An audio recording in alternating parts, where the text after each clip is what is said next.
Hey, everybody. Welcome to the Whole Church podcast. If you didn't know which podcast you clicked on, which is pretty weird because you can probably read. Today, I am Joshua Knoll, as I am every day, but I am joined with your other co-host, TJ Tiberius Juan Blackwell. Hello. Welcome to the show. As well as special guest, Alyce Youngblood, who is the VP of Editorial for Barna Group. If you guys hear numbers thrown out at church and stuff about different things, it's likely at least partially due to the Barna Group. Welcome to the show. Yeah, thank you. Good to be here. Yeah, and today we're going to be talking just kind of about what does the whole church believe. Barna Group is, as far as I know, isn't just associated with one denomination, but they study all Christians. So kind of gives us a good idea as far as the whole church goes, where the whole church stands. So it's to be a fun conversation to engage in. But before we do, as always, I like to just kind of review some audience engagement. This week for Monday, we asked you guys if you prefer sweaters or flannel. And we had a couple people say sweater, a couple people say flannel. And then Andrew on our Facebook group added his own option that was hoodie. And that was just the overwhelming winner. Everyone else voted for his option. So there we go. Turns out the question was wrong. And that leads us to my favorite form of unity, which is silliness, because it's virtually impossible to disagree with people when you're being silly. What is one extreme sport that you would most like to see a puppy do? TJ and I will answer first. And for this particular exercise, we're assuming that the puppy will be successful. So let's not get into any tragedy stories today. And TJ, did you want me to go first, or did you want to? Go ahead. I'm going to have my puppy be doing AVT races. Yeah, just off-road vehicle stuff.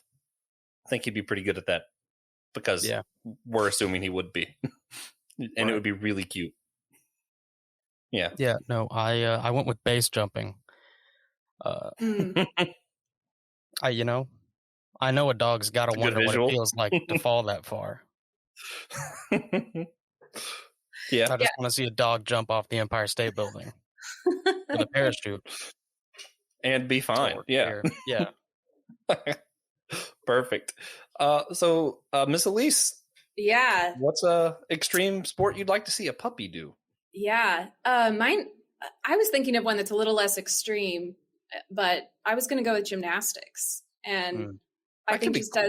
as an Olympic sport, but also if they're guaranteed success, I think that's going to be pretty darn cute. So I'm going to go with that. Yeah, the guaranteed success makes it a much more fun question. Yeah, yes. Like floor routine or uneven bars, like in my head, I had uneven bars. I think it's uneven bars. Yeah, that would be incredible.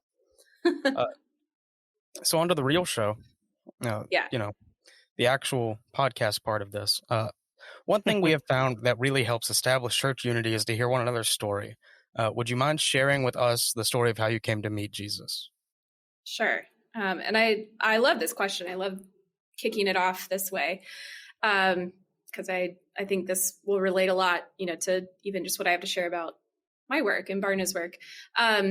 So my father is a pastor. So I grew up in the church. So, in some ways, as far as, knowing Jesus, knowing the faith, my whole life really was in the church. So came to faith at a pretty young age, actually, remember having, made a decision quite young, maybe being 5 years old and, praying with my parents, that kind of thing. And then, there's, I think typically for anyone growing up in the church, you kind of go through waves with that. And, middle school, you kind of realize it's yours to own and to shape, and definitely went through some of that. Went to Christian school, kind of from elementary all the way through college, was in that environment. So from a very early age, and really consistently had just that imprint of faith in my life. So I think the story of me coming to meet Jesus is the story of my life. I think it's hard to, pinpoint one particular thing. Denominationally, that's varied a lot. Kind of went from non-denominational and more charismatic spaces to kind of ping-ponging around the church and I think landing in a more liturgical expression of faith. I think that's really been my story of following Jesus, and took me the long way around the barn a couple times. Yeah, that's definitely, I think, a story a lot of our listeners could probably relate to, just kind of growing up in the church. And I feel like there's always this weird transition where when you grow up in it, it is sort of just a religion to you for a while, and you kind of realize that it's real as you go. So yeah, I definitely relate to that. And that you kind of already transitioned us to the next question. Just what could you tell us about the church you attend now? You said it's a little bit more liturgical. Yeah. So I'm in Nashville, which aren't one of you in Knoxville? You're like down the road. I was born in Knoxville. Okay, gotcha. I felt like there was some Tennessee roots here. I'm close to Knoxville. I could be there in a couple hours. Gotcha. Okay, so I'm in Nashville, and there's a church here. I'm confirmed Episcopalian now after a few years ago. So I go to a church here called St. Augustine's, and they, just a really remarkable church. They meet on the Vanderbilt campus, so really connected to that community. Cool. Awesome. Episcopalian, I'm trying to remember. Do they have relations with the Anglican Church still, or is that? It's the big question. Something else? Okay, so we're unsure. Good. Yes and no. All right. All right, good to know. Yeah. Right. So for those of us who don't know, what is the Barna Group and what do y'all do? Yeah, so the Barna Group, we are a religion and social research firm. We've been around for 35 years now and counting. And we have a real focus on resourcing the Christian church. So we say that we help Christian leaders understand the times and know what to do. And that's a callback really to the tribe of Issachar in First Chronicles, and just that mandate to kind of be sages of the time and really take stock, take inventory of what things really are, the state of things, and especially in our case, taking that research and then making it applicable for pastors and church leaders, especially. Though I think there's other audiences that use our data and find it helpful, but that's a real part of our mission. And then my role is really as VP of Editorial is to oversee the publications. So the data journalism effort surrounding that, our print and digital reports, and just kind of distilling that research, hopefully making it interesting and digestible. Knock on wood. Adding some context to the numbers. Yeah. So that's, kind of, we talk about it as a mashup of kind of bringing that journalism and publishing sensibility, but into the research space for the church. Nice. All right. Sounds like fun. It's very fun. Yeah. I did not expect, I kind of, again, a theme for me, sort of meandering around and, studied journalism and worked in magazine publishing and book publishing, and then kind of found my way to data journalism and was like, wow, this really clicks. And just as a editor, but also as a Christian, I was like, this is fun. This is amazing. Yeah. Sounds like it. Yeah, it's cool. Yeah. So how did the Barna Group start? Yeah. So it's George Barna. He started the Barna Group. Originally, it was truly just him and his wife, Nancy. And he saw market research as an opportunity and really just an untapped tool to understand and resource the church. So as well as to help others outside the church better grasp, what is the state of American Christianity, which certainly, in that 35 plus year span, that has been quite a journey of its own. And then about 11 or so years ago, David Kinnaman became the president of Barna. And Barna's really expanded its approach to publishing, typically, alongside just really amazing partners and fellows, as well as church engagement. So we do a lot more now in that space with webcasts and podcasts, cohorts, and just kind of education and application for church leaders, nonprofit leaders who are like, okay, that's the data. What do I do with it? So that's really how it's grown. That's been the trajectory. But a lot of the heart of it I think is still consistent, even to just those days where it was George Barna, I think, pouring over numbers. And really in the last year and a half, that's been crazy, but we've been really able, I think, to track alongside churches and just looking at the response to the pandemic, thinking about that impact and how churches are really doing. So data has been, in some ways more valuable than ever, I think, through that effort. Yeah. And it's one thing where I feel like some people might think of like data and numbers as cold, but really when you think about it, like it's difficult for the whole church to be in one spot now. So to be able to kind of visualize it, and numbers allow us to do that. So I feel like that's a lot more, it's comforting in a way that you could say, okay, so this is where the church is at, and being able to see that is, it's useful. Speaking of the numbers, we wanted to kind of ask you just a couple things of what you've come across while doing this. What would you say is one topic that you've discovered has the most disagreement on in the church, like where the numbers vary the most?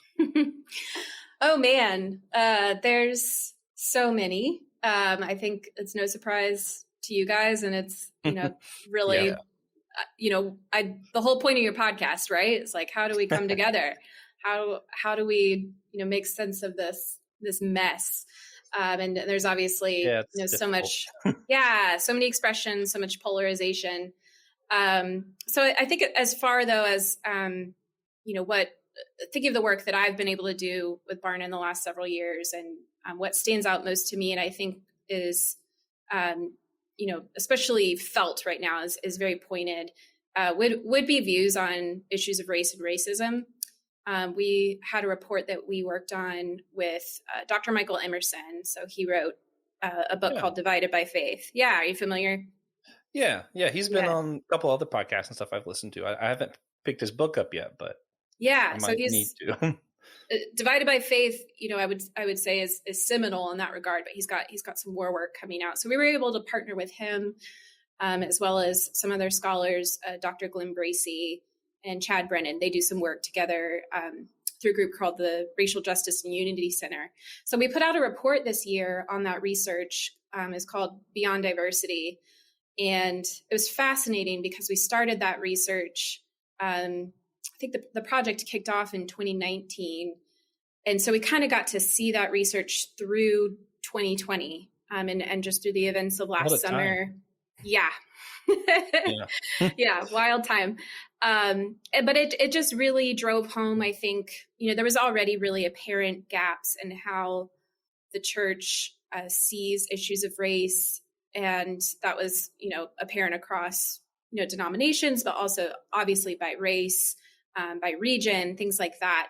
But we actually saw those gaps grow in real time during that time in 2020. We asked some of the same questions, and to be clear, almost all of our research those are nationally representative surveys. Where there's you're getting the truth, of people's perspectives, and so it was startling just to see, especially between white and Black Christians, just this growing divide, especially when it comes to acknowledging, is there a problem? I think that's just core to it. Is there a problem at all? And then beyond that, are people motivated to address it? We just saw those numbers continue to just go in opposite directions, with white Christians being, I think you could argue, more in denial of that, and then Black Christians being increasingly emphatic, that there's something for the church to address. So that was huge. I think that's one of the most divisive, for sure. I don't expect you'd be able to tell us this, but just because it's what my brain wonders, I'm going to ask anyway. Do you think the divide grew more with the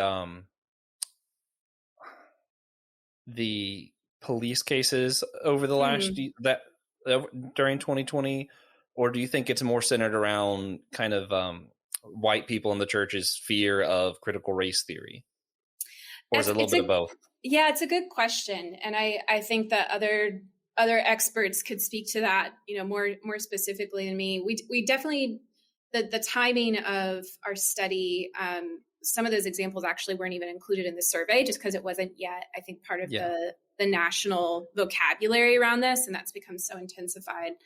But we do have some data related to the core issue, and I think really where people start to diverge is whether or not they see problems of race as an individual or a systemic problem. And so we do have that exact perspective that we looked for. And so if your answer to that is individual or systemic, that dictates everything else. Are you going to be motivated? Do you see it as a problem? Do you personally feel you have a role to play? Everything kind of is predicated on that. So that probably answers your question. Though I think, there's so many ways that part is not new. That's kind of my understanding, is that gap in perspectives is not new, even though I think the ways that those surface today and surrounding, critical race theory or surrounding police brutality, like the ways that kind of comes to the surface just through what people have experienced in the last, especially the last couple of years. So, yeah, it's really interesting how, so not to linger on this, but just how critical race theory has been pretty widely discussed on like law schools for a huge amount of time. And it's absolutely nothing to do with what most people think it is. And it's just really weird that now it's in the, common vernacular and it's like we mean something completely different. But it's for our listener, like I'm going to use this phrase to talk about something that it is not this phrase. Like I get worried when someone brings up critical race theory because I have no idea what they're going to say next. It's likely nothing to do with critical race theory though. And that was actually something that was important to us as we were working on this report, is that the language and the examples that we used didn't become barriers for people to engage with the data, because I think there's so many phrases that if you throw them out right away, people might immediately have their guard up, or you really never know, right? Once you bring certain things into the conversation. And it's, I think, so important, that we let the data speak for itself, but we also, treated it in a way that we were trying to really invite people into a conversation. I think knowing that the data represented the whole church, but also, we want our audience as well to be growing in that way. So. Yeah. It's, who was it? McDowell, who recently kind of stumbled over his own words just because some of these, I want to say it's probably because some of these terms are a little just used differently and people don't quite understand. And, but I will say for our listeners, so, cause we do need to move on from this. Sure.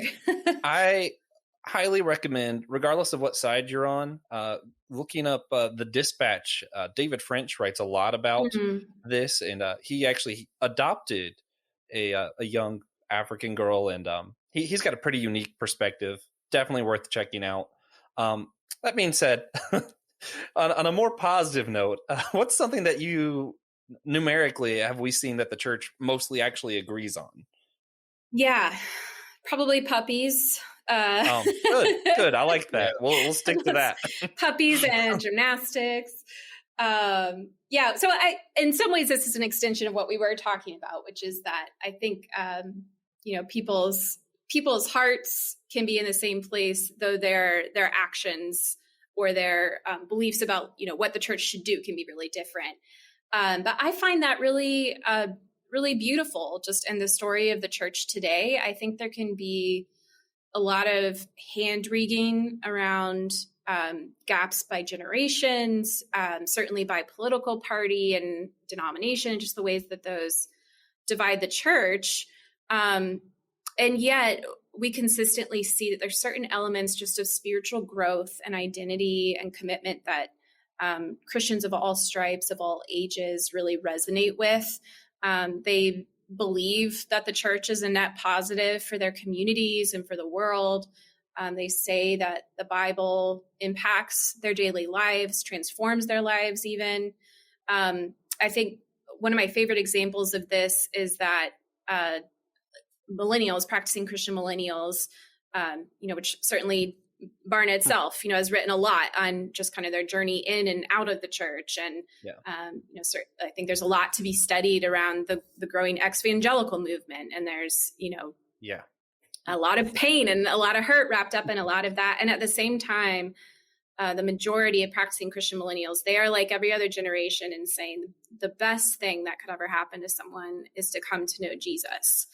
And they might disagree on whether evangelism, for example, we know that they see that as a wrong approach, but the heart of just truly, believing in the church, I think, loving Jesus and investing in their spiritual growth, those are things that at the heart of the matter, all Christians are really committed to in a way that I think is unifying and helps us to, I think, sympathize, if not empathize, with the ways that other viewpoints might diverge. The conversation we've had today, is a great example of that, where you just kind of learn about people through listening and assuming, okay, they love the church, or they're committed to their spiritual growth, and they, believe that Jesus is worth knowing and following. Like, those are things that it feels like a soft answer in some ways, but I think that's, that's because it's good land. It's good ground to land on. Like that common ground is soft in the church. Sure. And that's something we see consistently. Those are areas that Christians are really aligned across tradition.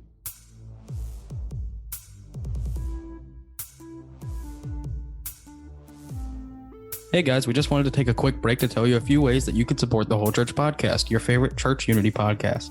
Yeah, so you could follow us on Facebook, Twitter, or Instagram. You could share this episode on your own social media. You could donate to us on Cashapp with the tag in the show notes. You could follow us on Patreon at patreon.com/thewholechurch podcast. You can subscribe to the show wherever great podcasts are found.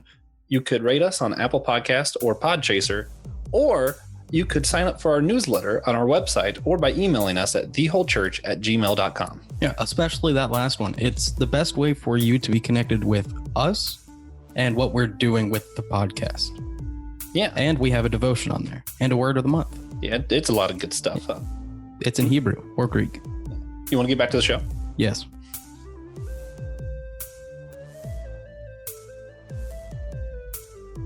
If we had time to do a whole another series with a podcast, I'd sit here and ask you about that evangelism thing, because that's right. I'll send you some reports. But anyway, this will be a whole series. We've got to stop. Has there been one specific survey where you were especially surprised by the results that stands out? Yeah, it's hard to kind of remember now. Because I think there's moments when we first get data in and our team is digesting together, and usually our research team, our analysts will kind of lead the way there. And, just the first time something really clicks for you, where you're like, wow, that is a gap I didn't expect. Those moments certainly occur. I think my answer to this is probably a little more general, which is just that I'm really loving learning about Gen Z. And I think that might surprise some people, and maybe, surprises corners of the church, in that, it's really easy to make assumptions, and it's a new generation. We're still learning them, we're still getting to know them. But I'm surprised just by how much I'm finding hope, I think, in learning about Gen Z, and certainly they're in a formative stage of life. There's, so much for them to go through and to decide. So much of their identity and their beliefs, are not decided yet. But I do think that there's these early signs of just kind of a brightness and an openness, a friendliness at this stage in their lives that really surprises me. I also think the fact that they are more open to faith than people might imagine. I think it's probably easy to assume, especially kind of the exodus from the church in recent decades, that Gen Z will just go that way. And certainly atheism is higher among Gen Z, but it's not because there's this overt skepticism or even, hostility toward the church. There is this kind of spiritual openness and curiosity about Gen Z that kind of take into everything. And it's fun to read about them. It's fun to write about them. Increasingly, as we have more Gen Z leaders that we get to partner with, I'm like, man, you guys, you're doing something right, So I think that's a very general, I don't have like a stat for you. But yeah, Gen Z, they're cool. I like them. Yeah, Gen Z crazy. Our audience's favorite host is a Gen Z. Oh yeah? I am technically. You're technically Gen Z? Okay. Well, good job. Yeah. Like 99 Gen Z. So okay, yeah. Depends who you ask, But like Gen Z is crazy because most of them are raised, like by the internet. Their formative years they've spent online, and then they get into an echo chamber that they like to be in.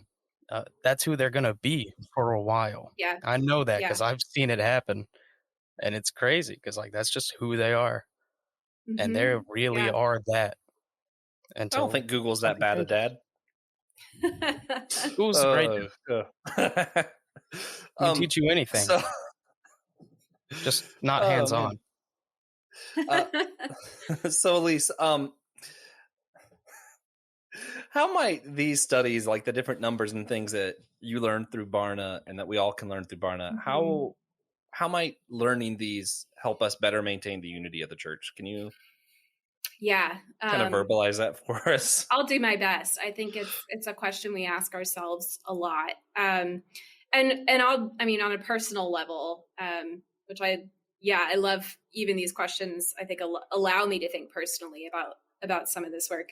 That's why I'm with Barna. I think, I shared a little bit about my own journey, which has been, kind of bouncing across the church a little bit and still calling all of those places home. And I think that that's, a bit of a denominational mutt, but it's given me a real passion, I think, for bridge building. And I think that that's something that data really allows people to do. I think that, do you guys do Enneagram? I did mine once, but I don't remember where I landed. Yeah, I did mine, and I wasn't willing to pay for the results. Okay. So yeah, for any of your listeners who care or are completely tired of this conversation, but I am an Enneagram 5. And so, typically that, I'm someone who can lean almost too heavily on like knowledge is power, that alone is helpful. But I do, I just think that there are ways that research promotes unity because it can operate like, someone on our team, I've heard her describe it as a shortcut to conversations that you might not have gotten to have yet. So either because you're in a homogenous community or you've just kind of been, unmotivated, or you just weren't aware of certain stories or differences. I think data kind of acts as a green room of sorts. Like it helps you prepare for those conversations and for those interactions and just, whether or not you get to have them in real life. It puts you in this spot where you just have an opportunity to truly just listen. You're not, going to be argued with or pushed back with by data. But it does allow you, I think, to understand someone's point of view in a new way. And maybe then to engage those conversations more meaningfully. So I think that's, my answer to that is just that thoughtful reading of data with open mind, open heart really does, I think, lead us to places of empathy and understanding and hopefully, in our real lives as well. Yeah, right. We was it a couple weeks ago, we did a reflections episode and we were talking about different stuff we've noticed on our show. And I think one of the things we came to was one of the biggest obstacles for unity seems to be just misconceptions people have. So I have to think that seeing kind of just the raw data of, oh, wait a minute, this group actually does believe this. They don't believe this other thing I thought they believed, and then that kind of I feel like it gets around that misconception a little bit because it's just it's there. There's not much you can do with it, and which I find it particularly interesting that you have gone from some charismatic churches to a higher liturgical thing, because that is where a lot of those misconceptions are. Is I know with because TJ and I are both Pentecostal, and I know a lot of people that we're close to have certain ideas of higher liturgical churches, and it's always fun when we get to dive into that kind of thing. Yeah. My background's Assemblies of God. Wow. As well. Yeah.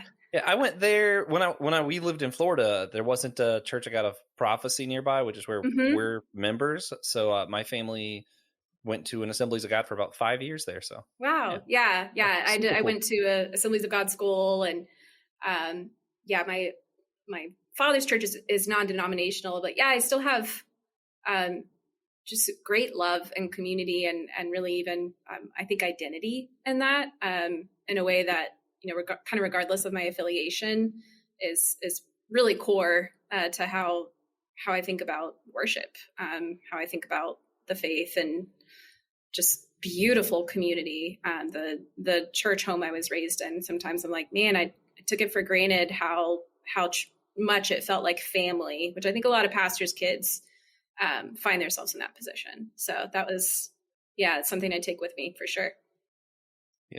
Yeah. And there's a lot, and I feel like there's a lot that every denomination can teach us something. And, for sure. Yeah. Right. Because we've had a couple of guests who have been through like 6 or 7 denominations before they were like, this one's good for me. This is nice. Yeah. This is the correct size bed for me to lie in. It's definitely a 3 bears scenario. Yeah, not too hot, too cold. This porridge is just right. Yeah. All right. So is there a question that you wish people would ask more often? Whether it be, about Barna or just in general? That's great. Yeah, I like that. I think something that comes to mind for me, and just thinking about how people engage with our research, or maybe with anyone's research.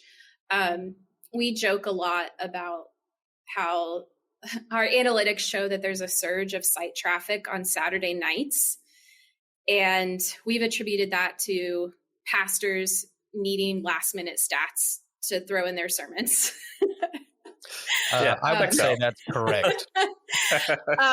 Which is nice. Don't get me wrong. But I do think that there's, that's a critique I have sometimes of engagement with data is, I think if you're being thoughtful about it, you're not just kind of fitting it into what you already think. You're not kind of, proof texting in a sense with that data.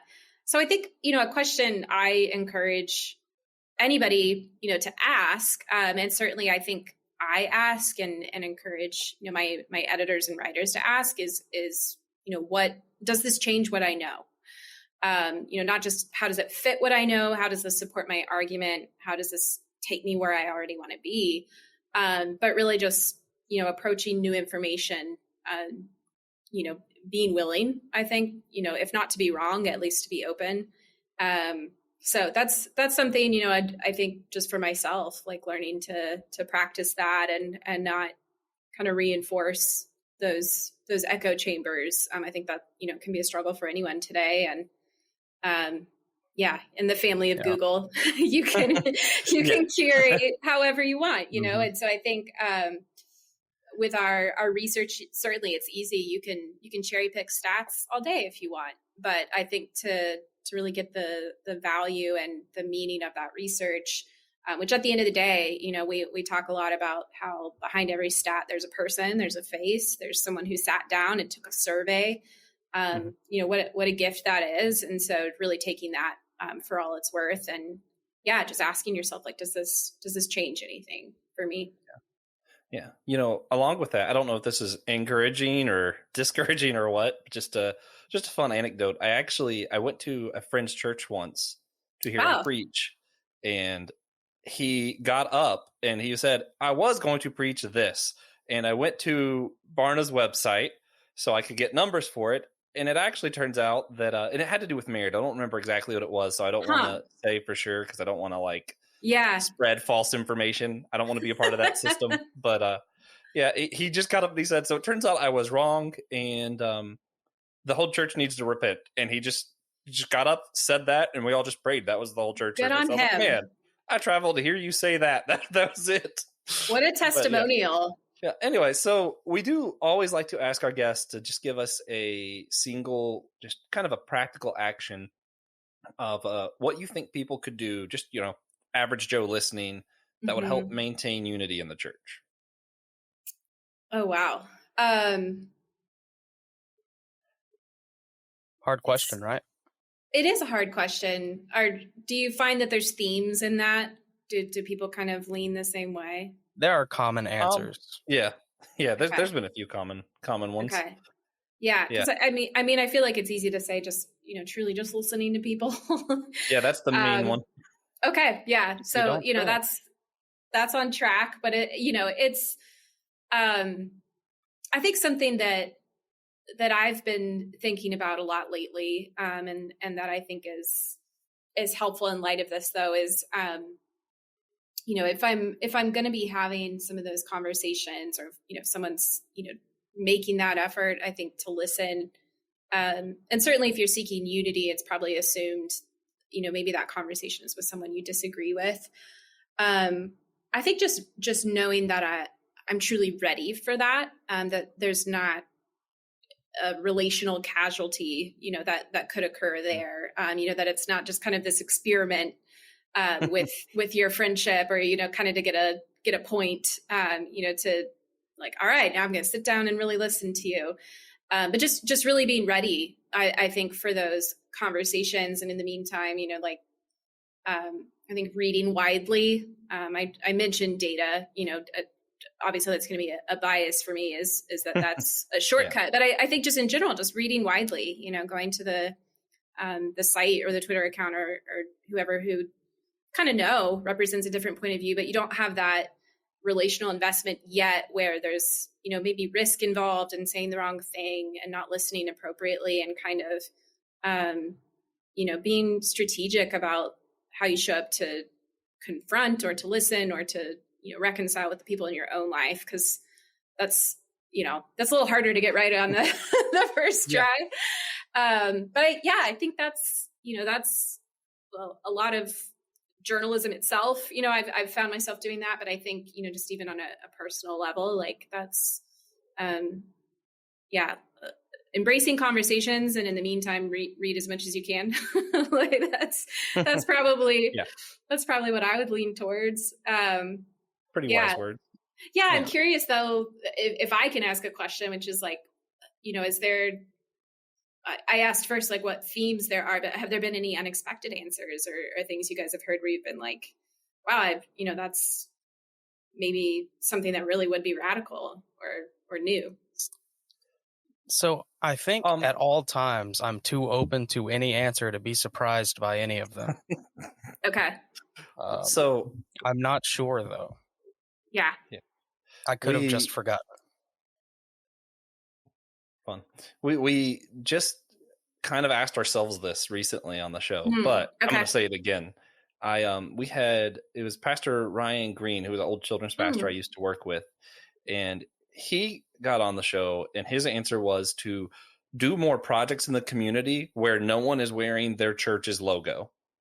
He said, no, we're just being the church. You're not representing your organization. It's not marketing. Cool. It's being the church. And I thought that was just the coolest, I was like, yeah, that's kind of in the right, I don't know, just, it feels Christ-like to me. I'm like, that just feels like what we should be doing anyway. Yeah. Maybe? Yeah. That's really cool. That's very practical for sure.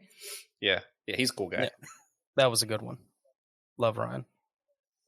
But what do you think would happen to the church or the world even if everyone did what you said? That sounds like I'm doing it so correctly. I mean, I should probably start, by doing that on my own advice. What would the ramifications be? I I don't know that many minds would be changed. I think to a certain extent, that's not really the win, is agreement. I think, that unity would need to involve something more.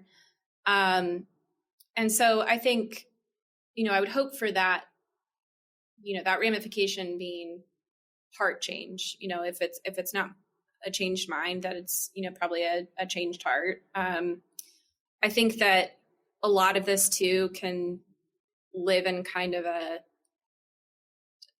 just a theoretical space, or it's limited to conversation. That's one reason I think I love that example you just mentioned, because it's very concrete. It's literally about showing up in your community. What would it look like for people to not be all talk, and for unity to involve showing up and caring for people and meeting needs or hosting meals. That's what we're supposed to be about. And so I would love, for those things, I think, to be,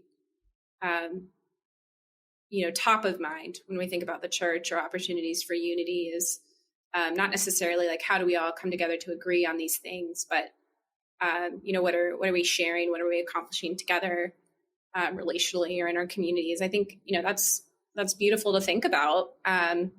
It's feels lofty some days. Yeah. But sure. I would hope that's the ramification of that kind of work, and that it's not, just in vain, to really, I think commit to those connections. Yeah. Right. I think the longer the pandemic goes, the loftier unity seems. Yeah. People get stir crazy. We did have one suggestion that was saying the Lord's Prayer every day at 3 p.m. Yep, I was still doing it and have no idea who's doing it with me, but I'm like, I just believe someone else is doing that with me. Yeah. Hopefully it's not just me. That was a good one. Has that been kind of just, just grounding? Is that sort of the intent there? I feel like it's changed my attitude towards people, just because I'm like, well, and I think it's changed more because I don't know who's doing it, right? So like I see other people at church and I'm like, man, I wonder if they're doing that with me. But I never ask, and I'm just like, it just makes me feel like, hey, we could be doing this thing together every day. And somehow it almost creates an obligation, because it's like, I'm already doing this with this person. Of course I have to talk to them. Sure. Yeah. And it's just, That's cool. It's got that, I the love plausible deniability. Yeah. It's possible they're not, but my brain just like I don't know. My brain creates this obligation because there's a chance they are. And if they are, I'm obligated to talk to them. Yeah. So I'm just like, I'm not going to ask, so that I'll keep that mindset. Yeah. Plausible accountability. Yeah. Nice. So that is, as far as full real podcast questions go, that is it. But we do like to start our outro with our God moment segment, which is just a moment from our lives recently where we mention a moment where we saw God, whether it be a worship or a challenge, a blessing, anything along those lines. And I always like to make Josh go first, just because. Mine's going to sound like a cheesy promo, and it slightly is, but it's because I couldn't think of anything else.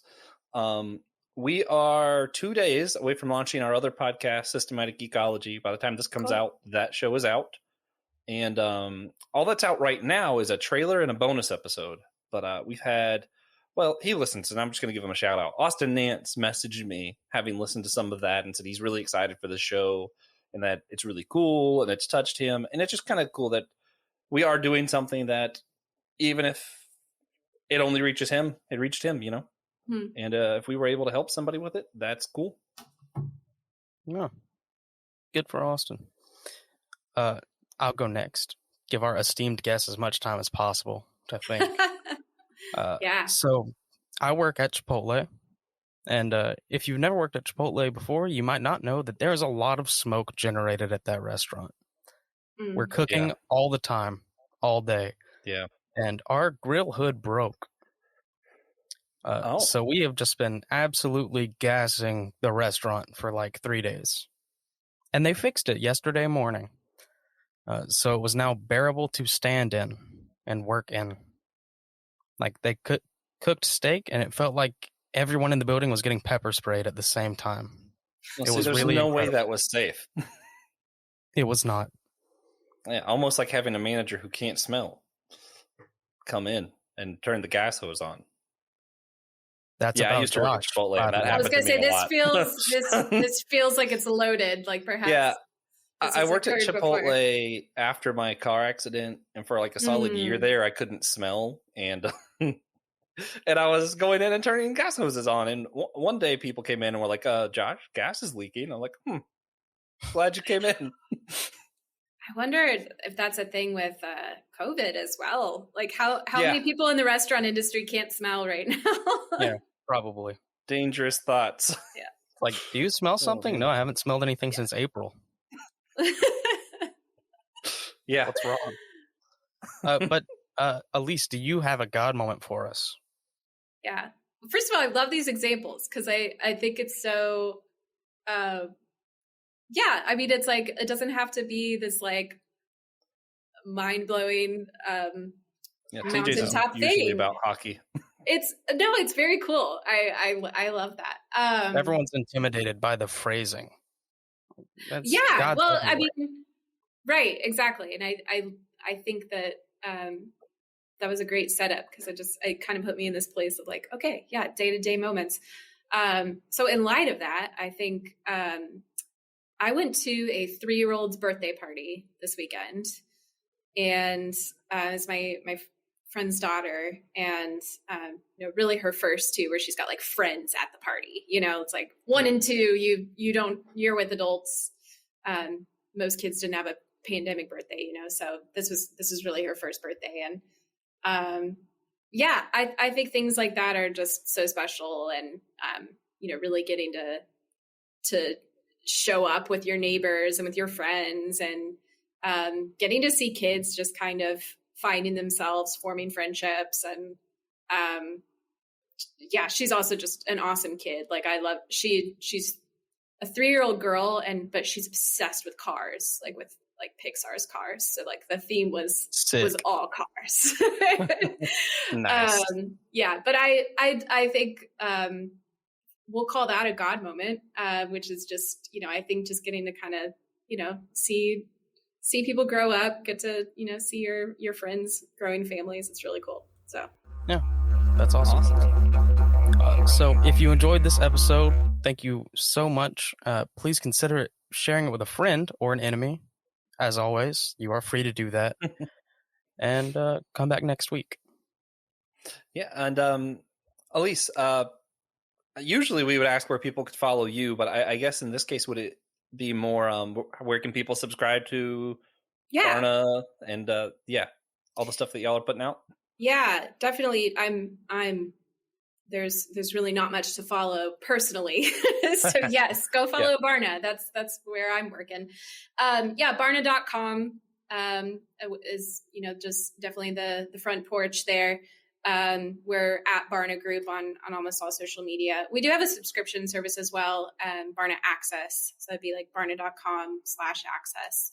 And that's, access to really the whole library of all of our research. But we put out a good bit of things through barna.com, and that would have links to any, podcast products, things like that.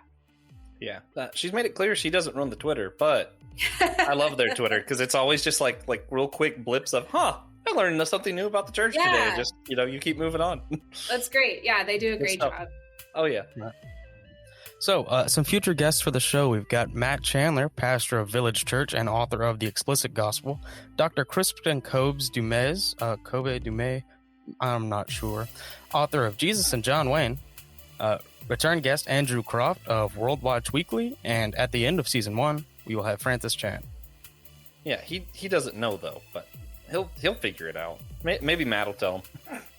Right, Matt will definitely tell him. Matt. Yeah, we haven't officially met yet. I should still call him Pastor Matt. I'm convinced he's going to be my best friend, and we'll be on a first name basis soon. Of course. But like I said, if you enjoyed the show, thank you for your time. Come back next week. Alyce, thank you for your time. And if you would like to throw a couple dollars at us over on Patreon, you can hear the last thing we do for the show. which I is let you know, that kind of sounded like you were talking to her, and I was like, he's not. But you could also subscribe to our Patreon if you wanted to. Thank you. Yes. It is an open invitation. Yeah. It didn't mean that you can't. Just wanted you to know that that's not what he was Doors doing. open. Yeah.